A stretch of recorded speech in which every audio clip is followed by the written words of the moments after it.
সবাই চালুতে করে আমাকে বলা যাবে না কোন জায়গায় এসেছি। লোকেশন খুঁজতে এসে ইফতার করা হয়ে গেল। লোকেশনটা অস্থির।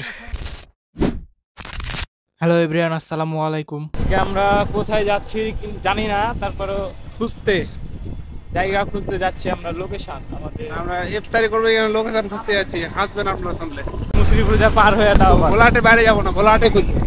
বাইরে তো অনেক জায়গা আছে, অনেক অনেক পরামর্শ দিচ্ছে। কেউ বলছে রনপুর সারপুর যার, এদিকে আবার ওদিকে শ্রীকান্তপুর বর্ডারে কি কি বলছে, কিন্তু না, আমরা ভোলাহাটে খুঁজবো। তো সম্পূর্ণ ভিডিওটি দেখতে থাকুন, আশা করি ভালো লাগবে। আমরা এখন প্রায় মুসরিভুজার কাছাকাছি চলে এসেছি। আর এখন যে রাস্তাটি দেখতে পাচ্ছেন, এটা হলো ভোলাহাট উপজেলা থেকে মুসরিভুজা যাওয়ার নতুন রাস্তা। এখন আমরা চলে আসলাম মুসরিভুজা বাজার। আর আজকে যেহেতু হাটের দিন, যার কারণে অনেক মানুষ রাস্তা ঘেরে জেলায় হাট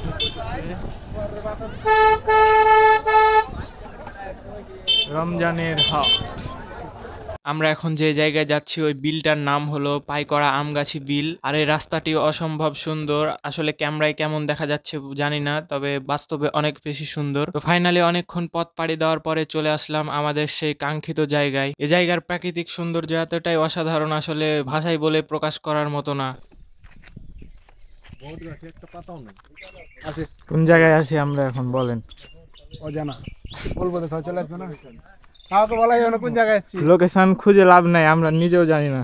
এই জায়গার সৌন্দর্য আসলে এতটাই মনোমুগ্ধকর যে আমরা আসার সাথে সাথে একটু সামনে চলে গিয়েছিলাম সুন্দর সুন্দর শট নেওয়ার জন্য। তো আমরা অনেকক্ষণ ঘুরলাম প্রকৃতির মাঝে, অনেক ছবি তুললাম, ভিডিও করলাম। এখন যেহেতু ইফতারের সময় হয়ে গিয়েছে, তাই এখন ইফতার করব। বড় ভাইয়ারা এখন ইফতার রেডি করবেন। এখন হয়তো আপনারা ভাববেন যে আমরা তো লোকেশন খুঁজতে গেছিলাম, ইফতার এলো কোথা থেকে? সেটার কারণ হচ্ছে জসিম ভাইয়া। জসিম ভাইয়া আমাদেরকে ইফতার মানে সারপ্রাইজ দিয়ে দিয়েছে এক কথায়। জসিম ভাইয়াকে হয়তোবা অনেকে চিনবেন, অনেকে চিনবেন না। জসিম ভাইয়া হলো রাহুল ভাইয়ার দুলা ভাই। এখানে একটা সমস্যা হয়ে গিয়েছে, ভাইয়ারা সবকিছু নিয়ে এসেছে, কিন্তু যেটার উপরে বসে আমরা ইফতার করব সেই চাদরটাই আনতে ভুলে গিয়েছে। তো আমরা ভাবছিলাম যে আসলে কিভাবে বসে ইফতার করব। তার একটু পরে দেখতে পেলাম যে দূরে এক জমিতে পলিথিন পড়ে আছে। তো এখন ভাইয়া পলিথিন নিয়ে চলে এসেছে ওখান থেকে। এখন ওইটার উপরেই বসে আমরা ইফতার করব।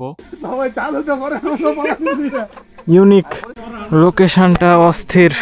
ভাইয়ারা এখন ইফতারের প্লেট সাজানো শুরু করে দিয়েছে। আর কিছুক্ষণ পরে আজান হবে। তো ততক্ষণ আপনারা কিছু সিনেমেটিক শট দেখুন। দেখা হচ্ছে আপনাদের সাথে একদম ইফতার পর।